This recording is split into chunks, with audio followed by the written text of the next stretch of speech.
Time for Alamogordo Town News on Crazy Radio. I'm Anthony Lucero. When it comes to news on 95.1 FM, weather always comes first. A strong cold front that exited the East Coast last night left a quarter of showers and some thunderstorms extending from the coastal southeastern U.S. into New England, followed by an abrupt drop of temperature and windy conditions. Wind advisories and high wind warnings are currently in effect for much of the Northeast and Mid-Atlantic. On the West Coast, looks like we have some strong winds moving in, and March will be coming in like a lion for the West Coast. Closer to home, breezy to windy conditions again this upcoming weekend. Outdoor objects will be blown around if left unsecured. That wind will be blowing around moderate tree pollen, high amounts of mold, as well as high amounts of dust and dander. Those with lung and or sinus ailments, be advised. We'll have another look at the weather following this news. The Republican Party of Otero County has a movie night scheduled. Vice Chair Josh Beasley called us and told us all about it. On February 29th is the second installment of our movie nights at headquarters. It's called Out of the Shadows. It follows a Hollywood stuntman who was injured on the job, and while he was out, he started looking at different things, seeing how the mainstream media and the government are all intertwined. Well, I don't want to spoil it for you guys, but this guy did a lot of research. He brings up a lot of good points, and we're really looking forward to sharing it with you. And we'll be showing it Thursday, February 29th at 5:30 p.m. That event, of course, is tonight. Details can be found on the Republican Party of Otero County Facebook page.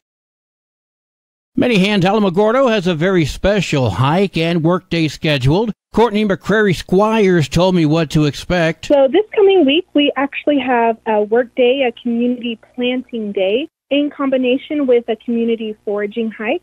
And that will be focused at the New York Alleyway Garden. So we'll meet there at 2 p.m. for a community hike. And we'll hike from the New York Alleyway Garden to the Maryland Avenue Garden, taking a look at some of the wild plants that grow here in Alamogordo, different wild natives. We'll look at which plants that can be found in the wild that are also edible, and then we'll head back to New York Avenue for a short cooking demonstration on how a person could prepare some of these plants. And then we'll have a community planting day where we will reseed and transplant at the raised bed planters there at the New York Side Street Garden. And if you have any questions, we do have a public Facebook page, which is With Many Hands Alamogordo. They're also welcome to send me an email, and our campaign's email address is withmanyhandsalamogordo@gmail.com. Be sure to wear closed-toe, comfortable shoes and clothes you don't mind getting dirty.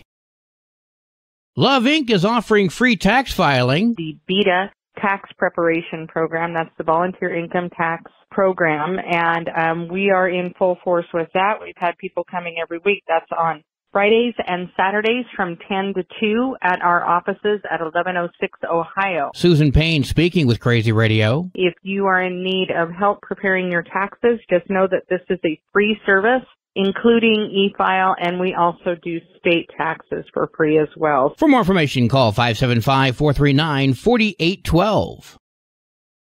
The Alameda Park Zoo is asking for help in an upcoming volunteer event. If you'd like to volunteer and assist in painting and cleaning up the grounds for the zoo, please sign up on the link posted on the City of Alamogordo Facebook page. A day of community service and fun, Saturday, March 16th from 1 to 4. Well, today is Thursday. Time for an inspirational moment from our good friend, Pastor Lauren Noble. Good morning, 95.1 listeners. This is Pastor Lauren with our Thursday Thought. I've been thinking a lot about life and some simple truths, or some absolute truths. The reason I've been thinking about those truths is because we seem to live in a society that tries to remove any absolutes and makes life random or kind of, I don't know the best word for that, just kind of random, I guess. But here are some simple truths for you. You are either living or you are dying. You are either a part of the solution or you are a part of the problem. You either speak the truth or you tell a lie. There are no half-truths or no white lies or any other colored lies. Your thoughts are your responsibility, not someone else's. Our actions carry consequences, positive or negative. The seed never planted can never grow. And family is only on earth for a short time, so cherish the moments because there are no do-overs. And I'd pray that we get better in that, and let us say a prayer about that. Lord, help us to accept these truths and integrate them into our lives and to improve the areas we need work in, because I know in some of these areas I need work myself, and probably everyone listening to this does, so I pray that we'll integrate them into our life and make our lives a little better and not so random, but to accept what is really absolute truths that have no gray areas, either black or white. Amen. Until we meet up again on the airwaves, blessings to you. News from around the state in just a moment. This is Alamogordo Town News on Crazy Radio. I'm Anthony Lucero. Local news from local perspectives from local voices. AlamogordoTownNews.com. Local sports, local events, and local happenings, and more. Owned and operated by Second Life Media. We are Otero County. AlamogordoTownNews.com. Heard daily on Crazy KALH Radio 95.1. Directory Plus is the right size book. It's the book if you need a phone book. That's what just one person has to say about Directory Plus. With its red cover, features, colorful yellow pages, and lots more, it's no wonder people all over use Directory Plus. It has so much more information. You can cross-check phone numbers or addresses or pretty much anything. Look on the plus side, Directory Plus. I'm a big fan of Directory Plus. Vincent Barella and Pablo Demas have been charged with aggravated assault on a peace officer after the Donna Ana County Sheriff said they fled while deputies attempted to question them in another alleged crime. The situation began Tuesday morning when deputies found Derek Whitehead seriously injured in a desert area. He's now listed in critical but stable condition. In the course of deputies' investigations, they began looking to question Barella and Demas, who both ran away. Deputies surrounded the property that they were on and urged the pair to come out. They did comply prior to the SWAT team's arrival. The sheriff says the deputies charged Barella and Demas with aggravated assault on a peace officer, aggravated fleeing, and possession of a controlled substance. She says those charges are unrelated to the situation involving Whitehead. That situation is still under investigation. Jurors received a detailed account of what Rust armorer Hannah Gutierrez-Reed told investigators in interviews. Prosecutors said her story about the events surrounding the deadly movie set shooting has changed over time. Yesterday, prosecutors were on a second day of questioning the lead case investigator of that case, who interviewed Gutierrez-Reed multiple times in 2021, asking about how real bullets ended up on the set of Rust. Video interviews were shown to the jury. I still don't really remember this being the box, but yeah, I'm pretty sure. I thought it just said dummies written on it. Lead investigator Corporal Alexandra Hancock said this yesterday from the stand. That box, she identified in her interview when I asked her to show me what a box of hers would look like. She identified one on her phone. That picture on her phone matched exactly that box that we had. That box found on set is where investigators believe dummy rounds were mixed with real bullets. It was only during an interview with her attorney in the room that Gutierrez told investigators new information. She said she asked the movie's prop master, Sarah Zachary, to check the box of dummy rounds following the shooting. Special Prosecutor Carrie Morrissey posed this question to Hancock. Corporal, do you recall on October 21st what Ms. Gutierrez told you in terms of handing the box to Sarah and telling Sarah to check the box? No, she didn't mention anything about telling Sarah to check it. Investigators eventually found live rounds in several different places on set, along with suggesting Gutierrez-Reed was sabotaged. The defense said Gutierrez-Reed's memory of what happened could have been affected by the trauma of the shooting. The film's prop master, Sarah Zachary, and assistant director David Halls are still expected to testify in this case. Gutierrez-Reed faces up to 4.5 years in prison if she's convicted. Yesterday, Governor Michelle Lujan Grisham signed 3 major funding bills into law aimed to improve infrastructure across the state. During the 30-day session, the state legislature passed a record-breaking budget, and we're getting a breakdown of where hundreds of millions of dollars are going to be going. The 3 bills are related to improving a specific aspect of infrastructure in New Mexico by making more funding available to different government agencies and towns across the state. House Bill 177. This law creates the New Mexico Match Fund, making millions of dollars in grants available to local governments. The unprecedented amount of federal funding that's available through the Bipartisan Infrastructure Law and the Inflation Reduction Act.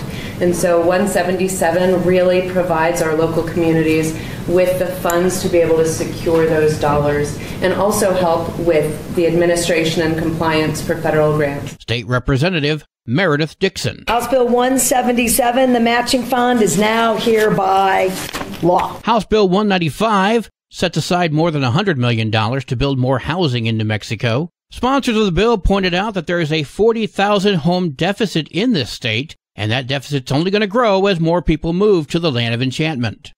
House Bill 232 creates the Infrastructure Planning and Development Division. This new branch of government, under the Department of Finance and Administration, is going to have the goal to hire more staff in order to better track where government funding is going. That's right, folks. We're spending more money to open a new branch of government to determine where the government is spending money. That sounds logical. State Representative Diane Hockman-Vigil. We are now investing in the ability to not only have capital outlay, but track it and make sure that those dollars are working the most for everyday average New Mexicans, that we are utilizing these funds and these interest rates to the best of our ability. All of these bills are said to be in line to improve the state's infrastructure from roads to drinking water, increasing broadband and housing. KOB asked the governor if New Mexico has the workforce needed to bring these projects to life. We're going to. This is a legislature that also leaned in, right, to pass legislation that's creating funding to broaden, particularly in the trades, apprenticeships.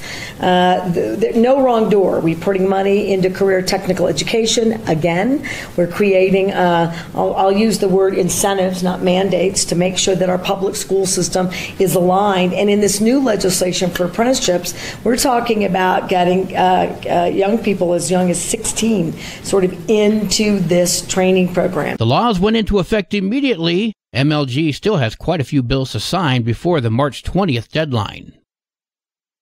A child in Bernalillo County has died from complications tied to influenza. The New Mexico Department of Health did not provide specific details on the diagnosis in order to protect the family's privacy, but they did say the child was somewhere between 5 and 12 years of age. This is the first confirmed pediatric death flu this season. There have been 94 deaths linked to influenza and pneumonia this season. Cimarron High School has announced it has prohibited backpacks, hoodies, and jackets. Cimarron Municipal Schools cited current challenges for the change in policy, following an uptick in vaping as well as other drug activity. The school claims it's too easy to carry unwanted items onto school grounds inside of a backpack, inside of sleeves, and earphones are being worn under hoods. No jackets, huh? Well, fortunately, it doesn't get chilly in the Sangre de Cristo Mountains in February or early March, does it? I, of course, am being sarcastic. You don't say! Sports and weather are next. This is Alamogordo Town News on Crazy Radio. I'm Anthony Lucero. They are role models and educators. Their work requires a great deal of time and energy for very little pay. Who are these unsung heroes? Thanks, Coach. Thanks, Coach. The simple truth about education-based athletics in New Mexico is this. Without a committed team of coaches and administrators, they just wouldn't be possible. School sports, they bring out the best in all of us. This message presented by the New Mexico Activities Association and the New Mexico Athletic Directors Association. There are 11 games for New Mexico girls basketball today, nothing in the area. 21 games for New Mexico varsity basketball today, including Hondo at Mountain Air, Lordsburg at Mescalero, and Centennial comes to Alamogordo. Go Tigers!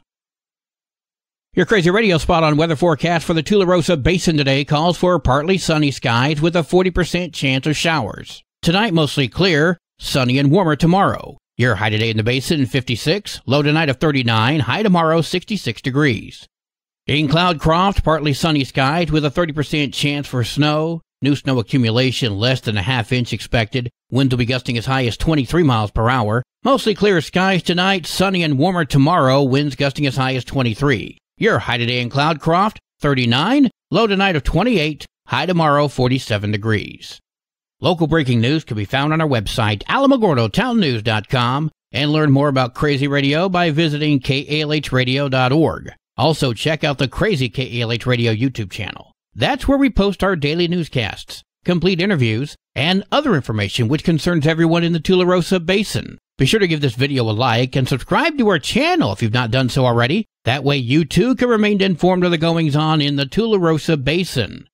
Well, that concludes today's edition of Alamogordo Town News on Crazy Radio. I'm Anthony Lucero.